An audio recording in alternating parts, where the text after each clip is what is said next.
If I don't got my gun, knuckle up. Most of the time I got pokers, it's up. In the way that I talk, don't get touched. Booming for blades, yeah, people, I'm clutch. Like, when you catch K-Flock, you gon' boom. Dogs is going with who? Duck throw 5, throw 10 back at you. Like, I meant to go cool with the deuce. Pussy got flocked to his head, I can lose. When I see him, I'm tying him screws. Whoever you wear, you get shot with your boot. I still make the news with 1 million views. If I don't got my gun, knuckle up. If I don't got my gun, knuckle up. Most of the time. What's good, guys? Welcome to the last minute predictions for UFC 308. It's finally time. It's finally here. It is finally happening. We're going to be talking about UFC 308. We're going to be breaking down the entire card, starting with the main event, ending with the early prelims. Unfortunately, Myktybek, Orolbai, and Rębecki is still on, but it's moved to catch weight. And Victor Hugo, he took it on short notice, so he weighed in a little bit heavier, 10 pounds heavier to be exact. That's fine. And then the Saeed Magomedov fight is no longer here, which we all know about. One thing's for sure, one thing's for certain. This is going to be a great last-minute prediction video. It's going to be good. It's going to be a great card. And the card starts at 10 a.m. tomorrow. If you're on the West Coast, you're a bit better. But if you're on the East Coast, 10 a.m. Eastern. Some people, it starts really, really early. So be prepared for tomorrow. It's going to be a very good card. So we're going to talk about the best props. We're going to talk about each and every single one of these fighters, including my lock of the week, and the best props and the best juice that I have for you guys. Ilia Topuria vs. Max Holloway takes place tomorrow around maybe 2 p.m., 3 p.m. Eastern, probably main event time. In Abu Dhabi, the whole crowd's going to be loud. These boys exchange words with each other. Ilia Topuria is a minus 260. Max Holloway is a plus 215. If you guys know my best props for this card, I said I'm going to be taking the over 3.5 at a minus 118. The under 3.5 is a minus 108, but I like the over 3.5, which is 17.5 minutes, 5, 10, 15. It has to touch 2.5 minutes inside the 4th round. I know a lot of people don't expect this to touch the 4th round, but my best prop is going to be the over 3.5 at a minus 118.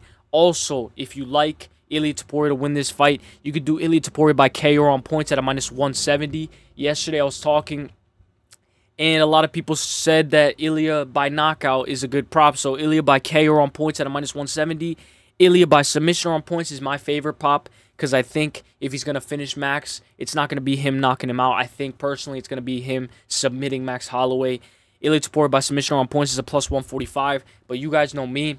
I'm heavy on Max Holloway, and I think if you are as heavy as I am on Max Holloway, just sprinkle the money line at a plus 215. This is disrespectful for Max, especially when we look at the height, the weight, the difference. When they fill up tomorrow, Max Holloway is going to look like a real lightweight. And this guy's talking about how he wants to fight Islam Makhachev. I don't know, maybe he can look competitive with him, but he looks like a fucking midget right here. Really fucking short. Really fucking short. I know he had a lot of success hitting Volkanovski, but Volkanovski was almost the same height as him, if not a little bit shorter. He's going to have a little bit of trouble trying to hit Max Holloway's head. Just look at this. He's talking too much. He talked a lot yesterday, and it looks like he's just trying to boost his own ego. A guy like Max Holloway doesn't need to boost his own ego. He's here to get the job done. He's here to get paid, and he's here to collect the big bucks and get out. A guy like Ilia Topuria needs this. The pressure's going to be on him. Everybody's going to have their last bet on the parlay. Their last parlay is going to be Ilia Topuria to finish this fight inside the distance. And a guy like Max Holloway, who has never been finished inside the distance before, is going to be a parlay buster and ruin everybody's parlays. I know a lot of people are heavy on Ilia Topuria. You should hear how much Ilia Topuria, the Topuria tards, are all on Ilia Topuria. But when you look at this, man, this was a really good face-off. But in my opinion, bro, what I wrote in my notes, everyone is hyped for this fight. We all want Max to win, especially the heel Ilia has taken recently. But he has to sell the fight. Better than saying, we will see over and over again on October 26th, over and over. Ilia is good, incredibly well-rounded. You are going to look at his record and see many KOs he has and assume he's a striker. But he's not just a striker. He's a Jordanian wrestler who averages more than 2 takedowns per fight. What makes him very impressive is he doesn't have a set game plan. You don't know what he's going to do. He will fight when he shows up with all the tools in his bag, starts striking. Depending on where it goes, he transitions to wrestling. He's coming off that heartbreaking KO win over Alex Volkanovski. He's taking on a long-time former champion, one of the best, one of our favorite fighters, the current BMF champ of the world, Max Holloway. We all know, though, that the BMF title is not on the line. Max Holloway is an amazing striker, fluid movement, keeps his volume and pressure, has significant strike record of all time, and he has the most significant strikes landed in all of UFC history. We know that a lot of people like AJ said that Max Holloway has the most absorbed significant strikes as well, but he's been in the game for the longest. So if he's going to have the highest significant strike record, you got to trade it with something.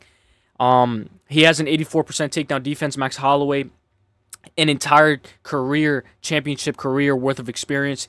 He was a staple at 145, where his only loss in the last 10 years was to Alex Volkanovski.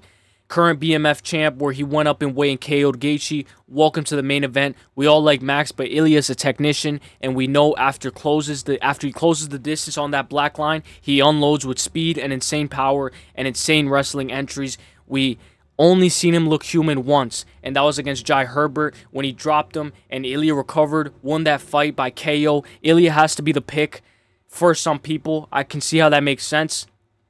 But me personally, we need Max Holloway to survive round 3 with the snowball effect in rounds 3, 4, and 5. Ilia Topuria is the next generation and could be champ for a very long time. If you want to take Ilia Topuria, there's nothing wrong with taking Ilia Topuria. In my opinion, I think he's going to be too short. I think he's going to be struggling too hard to land that overhand right. And if you do a lot of tape study, a guy like Bryce Mitchell was landing that jab all day. A guy like Volkanovski was heavy with the body kicks, heavy with the kicks to the calf. And Ilia Topuria has really good calf kicks. So Ilia Topuria is going to be kicking Max Holloway's legs. Max Holloway doesn't have the best leg checking. He just lifts his leg up. But we know Max Holloway has a good oblique kick, and he has very good kicks to the body. And we can set it up with the teep kick to the body and also throw a front kick to this guy's face. This guy's guard is so open. The way he goes like this and he moves his head. Front kick this motherfucker's and uppercut his face. Max Holloway is going to piece this guy up. He's going to make this guy look like a bloody mess, and he's going to make him look like a bloody Mary. I'm gonna be drinking some cherry lemonade, and it's gonna look exactly like Ilia Topuria's face after Max Holloway's done with him. I know a lot of people are very high on Ilia Topuria. A lot of people like this Spaniard guy. A lot of people say he has aura, but I saw somebody yesterday say, is aura the new way that we just say this guy's very good looking? Because a lot of people are just saying that this guy has aura because, you know, the way he walks, the way he dresses, the way he sets himself up. But does he really have aura? Do we know what aura is, or is everybody just using that word and just slamming it on everything and everything they see? Oh, aura, aura, aura. You guys got to see McGregor in his prime. That was aura, not no copycat who's trying to be somebody that he's not. And when this guy gets hurt, he tries to psych himself into the game. This guy talks too much in between fights. He was talking to Volkanovski. He was talking to Bryce Mitchell. He talks in almost all of his fights. And if you're talking to a guy like Max Holloway's going to fuck you up. And I know a lot of people are very high on Ilia Topuria, but when Max Holloway is in his flow state, rounds 3, 4, and 5, that snowball effect is going to be way too much. So in my opinion, I think Max Holloway can finish this fight inside the distance. But if I have to pick one, I'm going to go Max Holloway to win this fight by unanimous decision.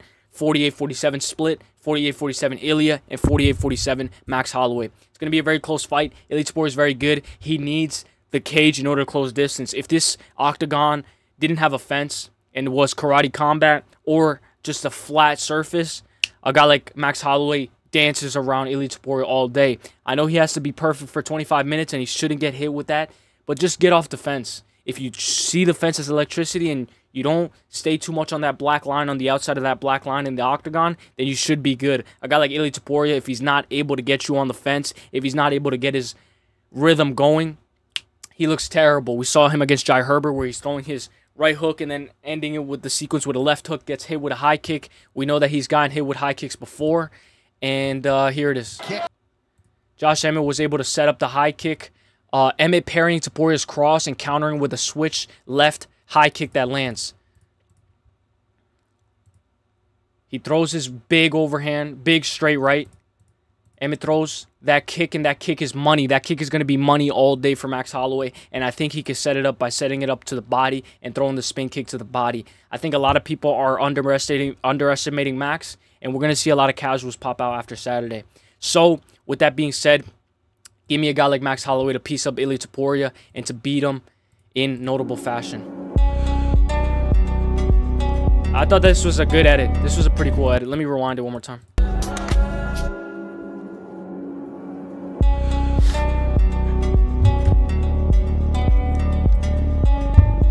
No matter who wins, it's going to be a good fight. You know I got Max, so baby, the best is blessed. Ever since this fight was announced, I've been backing my boy. Going to be a great fight. In my opinion, I think Max Holloway should be able to get the job done. He's in the right headspace, and he should be able to get this job done. Who's the pressure on? The pressure's on Ilia. When he's setting into the cage, when he's feeling it, he has to feel his rhythm. You can see it in his face. You can see how smiley he gets. He feels the pressure. The pressure's on him. You can't lose this fight. Max Holloway loses this fight, okay, it's expected. Everybody expects Ilia Topuria to knock out Max Holloway. Nobody expects Max Holloway to knock this motherfucker clean out. Everybody's going to expect Ilia Topuria to try to close the distance, to try to make a fool of this guy, Max Holloway. But Max Holloway's going to show you guys why the best is blessed, baby. Give me Max Holloway to win this fight. Clearly and figuratively.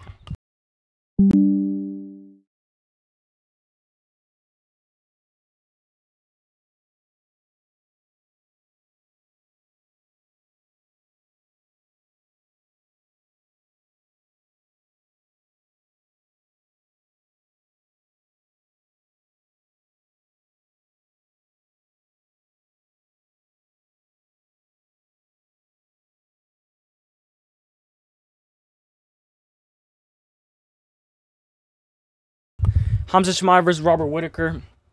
It's going to be a very close fight. It's going to be one of those fights where a lot of people expect Khamzat Chimaev to just absolutely run through a guy like Robert Whittaker. I know a lot of people, including myself, are a little bit scared for Whittaker because we think that Whittaker is going to be in a position where he ends up giving up his back and giving up the rear naked choke.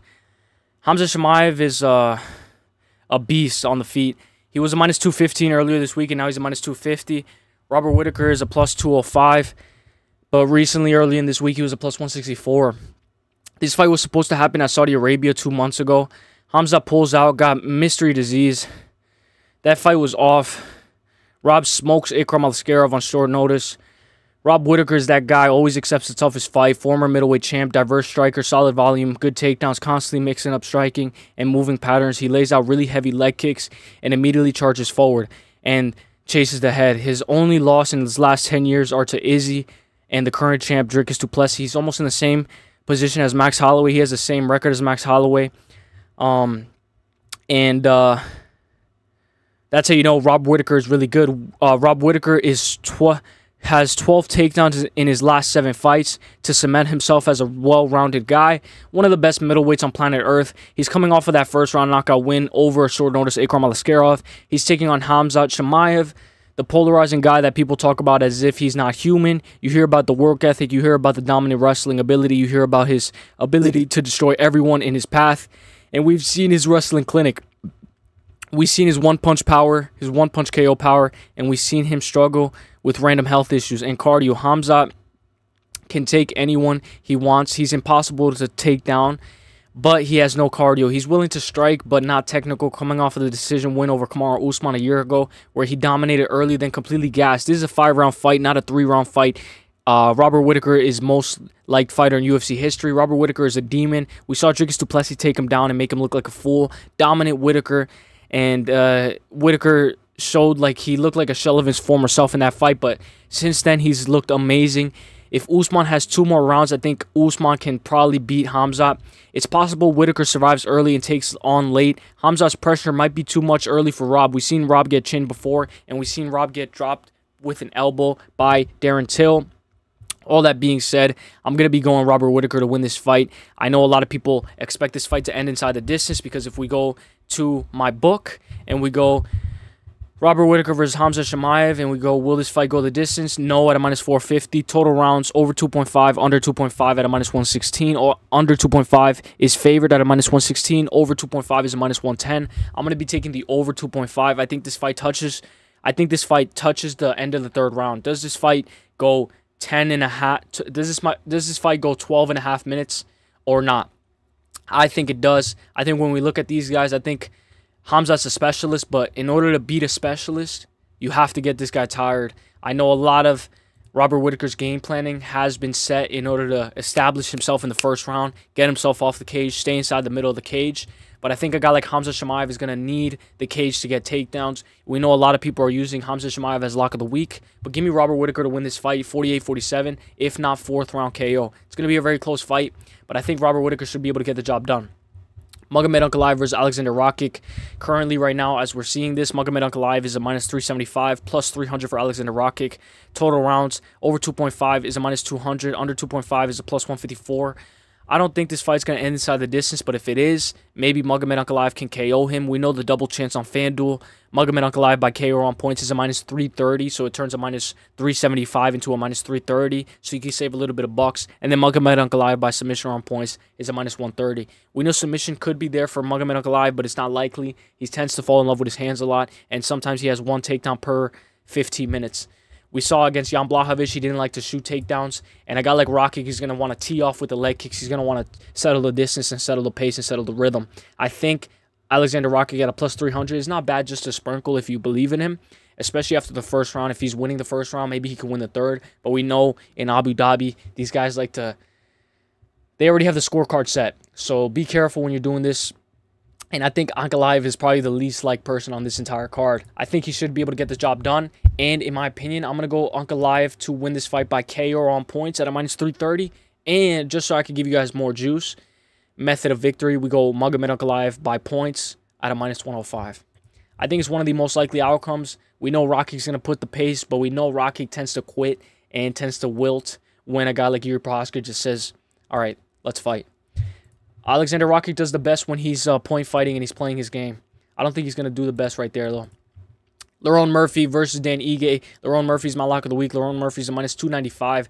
Earlier in this week, he was a minus 215. So the fact that he's shot up all the way to a minus 300 means a lot of people are heavy on him and a lot of people are banking on him to win this fight. Ige is a plus 240. Earlier in the week, he was plus 164. People have been saying that this fight was off and Gene Silva was stepping in. Shout out to that guy. That guy's a loser who tweeted that. And your tweet is like so dumb. Murphy's a great striker, lights up the body, then steps out of pocket and moves out the way. His footwork is good. Takedown defense is great, but it's low at a 46%. But his get-up game goes crazy. Great scrambles, doesn't accept the bottom. He's coming off the dominant main event win over Edson Barbosa. He's taking on Daniel Ige, fantastic kickboxer, good speed, good power, solid BJJ, underrated wrestling. His takedown defense might look low at 58%. But he has fought only killers. He defended 10 of Bryce Mitchell's takedowns attempts. He has fought some of the best people on planet Earth, coming off of that insanely short notice loss to Diego Lopez, where he stole the third round. Danny Ige is a real BMF. Lerone Murphy should win this fight definitively. I think he's more defensively sound than Danny Ige, but we know that his takedown defense is questionable, and if a guy like Danny Ige is going to put the pressure, take this guy down, this fight most likely goes over 2.5. I think the over 2.5 is solid, and I think this fight goes the distance. Will this fight go the distance? Yes, at a minus 290, so it's the same as his money line, and then total rounds over 2.5 is a minus 350. We know if we want to go method of victory, Lerone Murphy by points is a minus 135, and I think that's solid. Give me Lerone Murphy, my lock of the week, to win this fight by points, and to win this fight definitively and destroy Dan Ige. Dan Ige has a lot of hype on him, though, considering he destroyed Diego Lopez in that third round. Shara Magomedov versus Armen Petrosyan. Armen Petrosyan is a plus 148 earlier in the week, and now he's a plus 138, so he's shrinking as a dog. We know Jacob from We Want Picks, his lock of the week is Armen Petrosyan, and we know that guy's to be respected because that guy has a long lock of the week streak. He had Darren Elkins. He's had a bunch of people who I didn't expect to win. So we know that that guy is really good at having lock of the weeks. Shara Magomedov has one eye, so make what you want. Maybe the depth perception is a little bit iffy, and a guy with one eye with a little bit of shit takedown defense, it's only inevitable that he eventually loses his donut. Does he lose his donut right here? I don't think so. Honestly, main card opens up with a sketchy fight. Shara versus Armen Petrosyan, two kickboxers who had a lot of success before they came up to MMA.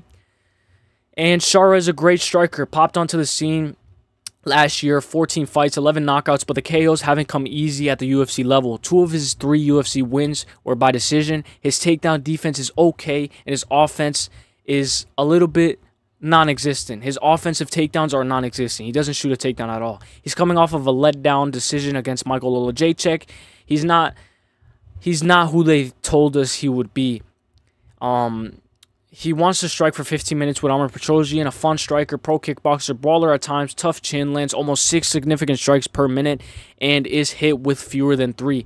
But he doesn't care, and he'll stay in the pocket. Not the best takedown defense, coming off of a sub-loss to Rodolfo Vieira, where he was taken down and put to sleep. Shara is hard guy to break because he's a good striker, but lacks finishing ability. No insane KOs yet, but he's undefeated though. One day Shara will lose because he won't go for it. Bias aside, just skills. Shara's a demon. It's almost demon time, and he's going to whoop this guy's ass. Shara Magomedov was going to be one of my lock of the weeks, but now he's not. So give me Shara Magomedov to win this fight. Very low confidence, but I think he should be able to win this fight. And if we want to look for props, let's say we look for the best props. Sorry that I hit my mic right there. But if we want to look for the best props, right now he's shrinking. He's a minus 166 now. He's a minus 164. So pay attention to the odds right now. They're moving a lot. Over 2.5 is a minus 280. Will this fight go the distance? Yes, at a minus 225. So I think it's perfect. And the main card is done, boys and girls. Aybol Arslan got moved versus Raffael Cerqueira. This guy has glasses. Looks like a guy from Fighting Nerds. Aybol Arslan is a minus 102. Raffael Cerqueira is a minus 116. We know a lot of people are going to be heavy on this guy. Not only they're going to be heavy on this guy, considering Aybol Arslan had a very tough UFC debut and questionable UFC debut, we know that this guy's going to be looking for a brawl. This guy's a brawler. This fight's probably not going to go the distance, and we know that it's juice to the grills. Let's say we go to the UFC prelims. We go to the featured prelims. We go, will this fight go the distance? No, at a minus 410. We know all these odds tomorrow are going to be crazy. What I like, though, is the over 1.5 at a minus 110 or the under 1.5 at a minus 116. I'm going to be taking the over 1.5. We know sometimes when it gets to brawling, when it gets dirty, maybe they move this card on the feature prelim because they think that it's going to be a first-round knockout. But if it's not a first-round knockout, it's more likely going to be later in the second round, in my opinion. I think this fight goes over 7.5 minutes. If you don't, you could take the under 1.5. The under 1.5 is favored at a minus 116, but I like the over 1.5 at a minus 110. It's going to be a good fight. I'm going to go Aybol Arslan to win this fight. We know Raffael Cerqueira is undefeated. He's very good. Not only is he very good, when we see guys step in on short notice, or we see guys like this just come in out of nowhere, like a guy like this, you know a guy like this could probably win this fight. He's bigger than Aybol Arslan, and a guy like Aybol Arslan is sloppy striker. He's not fluid, and he tries to get you out of there. Raffael is a patient guy, fights fluid, not in a hurry, doesn't throw with intent. He's creative, athletic. He's good enough on the ground to hang in there. He's pretty big at 6'4", keeps you on the back foot. He's 11-0 with 10 stoppages, but tape study on him, you'll be surprised. He doesn't fight like he's going to rip your head off. Aybol Arslan has shit cardio, doesn't like forward pressure, moves fast. If Raffael is relaxed, he can get caught. We don't know how he handles getting cracked. And this guy is not aggressive, not enough real tape to know what he really is going to do if he gets cracked or if he gets pressured hard. Aybol is the pick. Very low confidence. He's stronger. He's faster, more athletic. I don't think he's more technical, but he's more dangerous. And with that being said, he's a very low confident pick. But give me Aybol Arslan to beat Raffael Cerqueira tomorrow at UFC Abu Dhabi on October 26th. RDA versus Geoff Neal. It's going to be a very close fight. This fight is going to be amazing. I know this fight has no title implications or no real implications at all, but I think that we should have fun fights like this. We know a guy like RDA wants these types of fights. We know a guy like RDA has been asking for a super fight, and he said that he wanted to finish his career with a good super fight. In my opinion, that's going to be one of the best ways to finish your career. I like RDA. I didn't get to see him in his prime, but I always enjoy watching RDA. Geoff Neal was a minus 320 earlier this week. Now he's a minus 290, plus 235 for RDA. He hasn't changed, though, although the odds have changed for Geoff Neal. 171 for Neal. RDA back at 170 towards the end of his career is a bit sketchy. Both on 2-fight losing streaks. Former lightweight champion. Not meaningful for the division, but it's still a good fight. Neal's a good striker. Solid volume. Solid takedown defense. Not the most technical with his power aggression. He doesn't need to be, though. Neal likes to dictate the pace. He likes to own the exchanges. If he can stay at kickboxing range, he has a lot of success. He's coming off of a split decision loss to Ian Gary, where the volume was the difference. He's taking on RDA, former lightweight champion of the world, incredibly well-rounded, but a grappler at heart. He's developed clean striking, volume, tricks you to strike with him, then immediately shoots for a takedown. He's a grappler, very good, 40 years old, and he's been fighting for 20 years. Recently just lost to Mateusz Gamrot, where he was taken down 11 times, but he managed to drop him. And I'm going to pick Neal, but low confidence. 34 years over a 40-year-old. Massive difference in size here. Not crazy if RDA squeaks out a grimy close split decision. If there's any dogs on this card, why not choose a guy like RDA? I'm going to be going Geoff Neal to win that fight, though. And what I like is this. I saw this prop right here. Geoff Neal versus RDA, method of victory. Let's say we go Geoff Neal by points, plus 125. If we go Geoff Neal by KO, it's a plus 230. In my opinion, if you really think that this fight's going to go the distance, you could do total rounds over 2.5, minus 186. Will this fight go the distance? Yes, at a minus 158. If you want to go double chance, Geoff Neal by KO on points, turns a minus 300 into a minus 260, and you could play it a little bit safer. In my opinion, I think Geoff Neal by points is the best play at a plus 125, although we know that if this fight goes a distance, RDA is probably going to win around, so the plus 3.5 for RDA is not bad as well. Give me Geoff Neal to win that fight by 29-28 unanimous decision at a plus 135. Mateusz Rębecki versus Myktybek Orolbai. We know that this fight was one of the fights that was moved to catch weight. This fight is favored to go the distance. Will this fight go the distance? Well, it's a pick'em. Will this fight go the distance? Yes, at a minus 108. No, at a minus 118. Take both of them in different slips, guys. This is what we need. We need both. We need the minus 108. We need the minus 118. We need this juice. Take both of them in different slips. Me personally, I think this fight's probably going to go the distance, but we know a guy like Mateusz Rębecki has sold in the highest levels of the elite division of UFC. We know Rębecki is that guy who tends to look a little bit questionable sometimes, but we know Rębecki is a fighter at heart. Mateusz Rębecki, so right now it went from 155 now to 160 pound at catch weight. Still don't know whose fault it was. Rębecki comes in at 160. Orolbai comes out at 159. So it leads me to believe that maybe Orolbai was the one that could have made weight, but Rębecki definitely couldn't. Wrestling is nonstop, plenty of cardio, plenty of good striking, but his grappling is the best. Can set up a nice pace. He got a knockdown in his last fight, coming off a win over Elvis Brenner, where the wrestling was great, but he was getting swept and also gave up a takedown. He's taking on another relentless grappler in Rębecki. Every single punch he throws is with intent. He can be reckless, solid cardio, but is sloppy in the last third round. He looked bad in the last third round against Diego Ferreira because he gassed. Rębecki is good and reliable. Orolbai is good, but he can get taken down. If Rębecki tightens up his striking, then he can have success with a takedown here and there. Myktybek has better cardio by miles. I don't think Rębecki wins this fight. He's too wild, and you're not knocking out a Neanderthal. So this is a Neanderthal. This guy came out of the Ice Age. This guy came out of an iceberg in order to fight this guy. So give me Myktybek Orolbai to win this fight.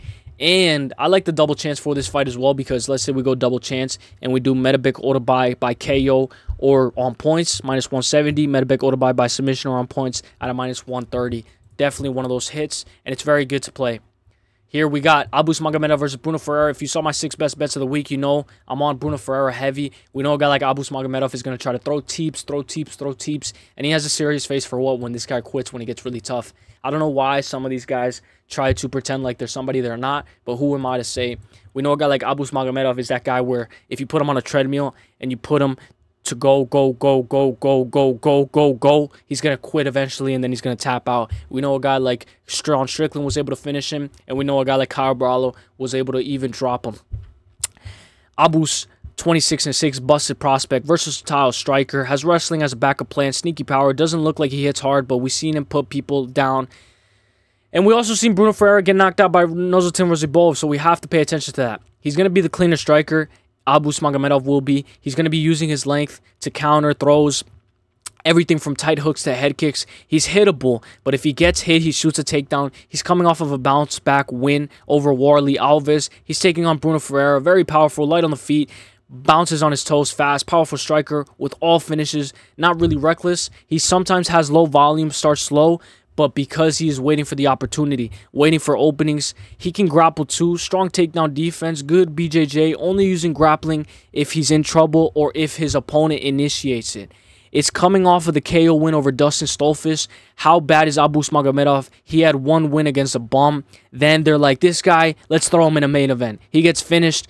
Then he fights Caio Brallo. He got dropped by Caio Brallo, then smoked on the ground. Abus doesn't really have a good chin, but does he suck? Caio is good, Strickland is good, but the way he loses is bad. Goes out like a bitch. He's a quitter, will be sketchy if Brunno doesn't get the finish.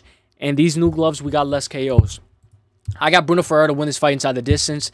It's going to be sketchy if he's not able to finish this fight inside the distance, because we know a guy like Abus Magomedov is going to be able to win this fight by decision. We know it's either Bruno Ferreira to finish this fight inside the distance. I know a lot of people expect Abus Magomedov to finish this fight inside the distance as well. So if you want to go that this fight doesn't go the distance, let's say, will this fight go the distance? No, at a -370. That's almost juice like every single other thing. But what do I like here? The over 1.5 or the under 1.5. Over 1.5 is a -112. Under 1.5 is a -112. I'm going to be taking the over 1.5, and I think you should take one of them. Or you could put both of them in 2 different slips. We got to make some cash, and we're not going to make cash betting everything not goes to distance, and overs. We got to make some cash by betting on these over 1.5s and taking risks.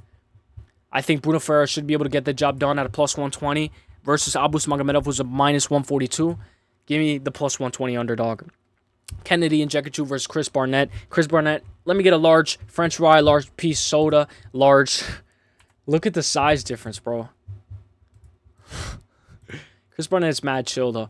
He's that guy who's like, let me get a 10-piece chicken nugget Happy Meal with a Coke and a Big Mac, and the new Casanat Big Mac with chicken and all that, and a large Coke and a McFlurry and cookies and all that. That's him. That's Chris Barnett. That's what Chris Barnett was doing. We know, all jokes aside, he had to pull out of his most recent fight because of Hurricane Milton. Kennedy and Nzechukwu is a -750. Chris Barnett's a +530. Heavyweight Kennedy is a light heavyweight.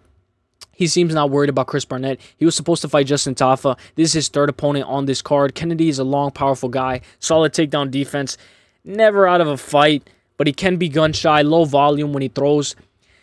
And it's powerful. Typically a durable guy, but he did get finished by Dustin Jacoby and dropped by OSP, where he was a big favorite. He's fighting Huggy Bear Chris Barnett. He doesn't look like it, but Chris is athletic. And although he's super short and took off a couple of years, he's a very good striker when he's focused and coordinated. He was supposed to fight 2 weeks ago, at Hurricane Milton. Ruined it. He got an upgrade, flies over to Abu Dhabi. Kennedy is a big favorite, even though Chris hasn't fought in 2 years. He's built weird. He is a dynamic and fluid. Kennedy sucks.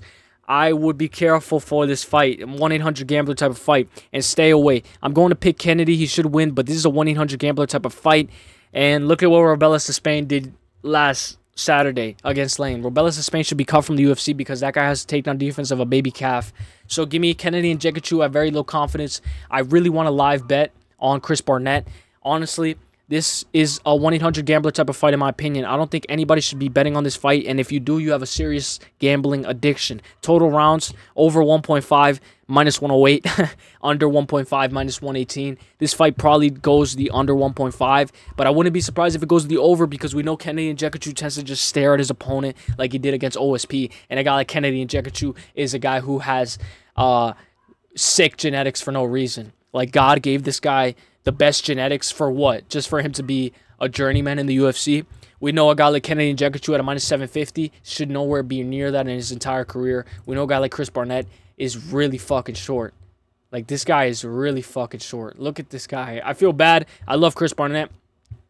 And I would happily want to get my pick wrong in order for Chris Barnett to win this fight inside the distance. Will this fight go the distance? No, at a -460. So if you want to take the under 1.5 at a -118, it's perfect. But me, you know, I like the over 1.5. I'll take the over 1.5 at a -108. I think this is going to be a staring contest, and I think if this is a striking battle and a striker's delight, I think a guy like Chris Barnett should be able to dance all over a guy like Kennedy and Nzechukwu. It's going to be a close fight, but give me Kennedy and Nzechukwu to win this fight by KO. Sorry.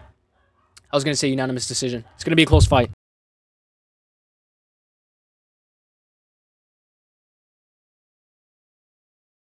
Faid Basharat versus Victor Hugo. We know Faid Basharat is one of the biggest favorites on the entire card at a -720. Victor Hugo is a +520. Same thing with Chris Barnett. +520, +530, +400, +300. We know a lot of these guys are favored to win in Abu Dhabi, and I wonder why. We know Faid Basharat is one of the biggest favorites on the card, but one of my best props for him is, will this fight go the distance? Yes, at a -192, and method of victory, Faid Basharat by points. We know a guy like Victor Hugo weighed in 10 pounds over. A guy like Victor Hugo is a guy who's probably eating snacks. He was chilling. He took this fight on short notice. So you know a guy like Faid Basharat is going to be prepared for anybody that they put in front of him. But a guy like Victor Hugo could have a huge advantage and a huge strength advantage, considering that he weighed in very heavy. To be honest, the fact that he weighed in that heavy, it should put a little red flag in the air, and it should make it so that way this fight is a little bit more competitive than a lot of people expect it to be. I'm going to go Faid Basharat to win this fight by unanimous decision, 29-28. after losing the first round. And specifically, Faid Bashara by points at a -130. Ismail Nuradiyev versus Bruno Silva. It's going to be a close fight. I don't know why they do that stuff where they bang heads. It reminds me of two deers when they're fighting for a mate. And they just fight and they're just going at it. Ismail is a -172. Bruno Silva is a +142. Will this fight go the distance? No, at a -180. Total rounds. Over 2.5 is a +104. Under 2.5 is a -132. If you want to take the under 2.5, you get a little bit more juice than saying that this fight doesn't go the distance. If you want to take the double chance, Ismail Nuradiyev by KO on points, +100. Ismail by submission on points, +140. And if you like Bruno Silva, I know a lot of people like Bruno Silva. Silva by KO on points at a +150. I think it's better, and I think you get more juice on it, considering that Bruno Silva is a +142. I know Bruno Silva is known to maybe sometimes get knockouts, and I know he's a little bit on a skid. And Ismail Nuradiyev just signed to the UFC. In my opinion, Bruno Silva's only way to win is by KO on points. I don't think a submission is there, and I think somebody's going to get knocked out this fight. In my opinion, I think Ismail Nuradiyev should be the one getting the knockout in this fight. We know he just signed to the UFC, but we also know that Bruno Silva has been going through it heavy. He's been going through a rough skid lately. He has great BJJ. He can KO you at any moment, but he's very hittable, has a negative striking differential, and he's sort of hot and cold. He went toe-to-toe with Alex Pereira, and then he KO'd Brad Tavares when he had a chin. Now he's getting eye-poked 19 times by Chris Weidman, struggling against Shara as well, and he's taking on a UFC newcomer who has fought in the UFC before, went 2-2. Now he's 4-3 since his original run in the UFC. Re-signed. This guy bounces between welterweight, middleweight. He seems to do better at higher weight classes. He's a kickboxer and a wrestler, but he can't really put it all together. Bruno is a shell of his former self. Ismail isn't reliable, but I think he can get this job done, but no confident at all. So give me Ismail Nuradiyev to win this fight by KO on points. And specifically, if we want to go by KO on points, it's a +100. Turns a -172 into a +100. Give me Ismail Nuradiyev to win this fight by KO on points, and give me the under 2.5 at a -134. Should be a great fight, guys. Finally, the prelims, Rinat Fakhretdinov versus Carlos Leo. If I know a fucking juice head when I see one. Look at the fucking acne on this guy's fucking chest, bro. This sport is getting dirty. This sport's getting dirty with a bunch of fucking juice heads that fucking get signed to the UFC just because we need an opponent for this guy. I hope Rinat Fakhretdinov is going to be able to win this fight, but he has shrunk as a big underdog. Not a big underdog, but he's shrunk. He was a -390, almost a -400. Now that Carlos Leo is here, Carlos Leo was a +280 earlier this week. Now Carlos Leo is a +190, and now Rinat Fakhretdinov is a -230. We know that a lot of people expect that this fight is going to go the distance, but if we look, will this fight go the distance? Yes, at a -196. No, at a +152. Total rounds, over 2.5, -240. We know the over 2.5 is favored, and the over 2.5 can save us for this entire card. I think this fight's most likely going to go the distance, but if you want to play, just take Rinat Fakhretdinov money line. I think it's one of the best options, and I think Rinat Fakhretdinov by KO or on points at a -175 is good. But also, Rinat Fakhretdinov by submission or on points at a -160. Because we know a guy like Rinat can get a club and sub. He dropped Kevin Lee and then got him in a nice guillotine. We know Rinat Fakhretdinov he has really good hands. Sometimes he looks a little sloppy on the outside, but we know his bread and butter is submissions. I'm not going to get too risky for this fight. I'm not going to get too fancy for this fight. It's the prelim. So if you're going crazy, then that's you. It's going to be like 9:50 in the morning. So, give me that this fight goes the distance at a -196, yes. And then give me moneyline Rinat Fakhretdinov at a -230. And then give me Rinat Fakhretdinov to win this fight by KO on points at a -175. I think he should be able to win this fight with vicious ground and pound. Should be a great card. This entire card should be great, guys. I hope you guys enjoyed this video. And I hope you guys are ready for what's going to happen on Saturday. It's going to be a great fight. I hope you guys are just excited as I am. And it's always going to be a great fight. Sorry for the beginning. You know, it got a little crazy, but we'll definitely get the videos better, and the content is just starting.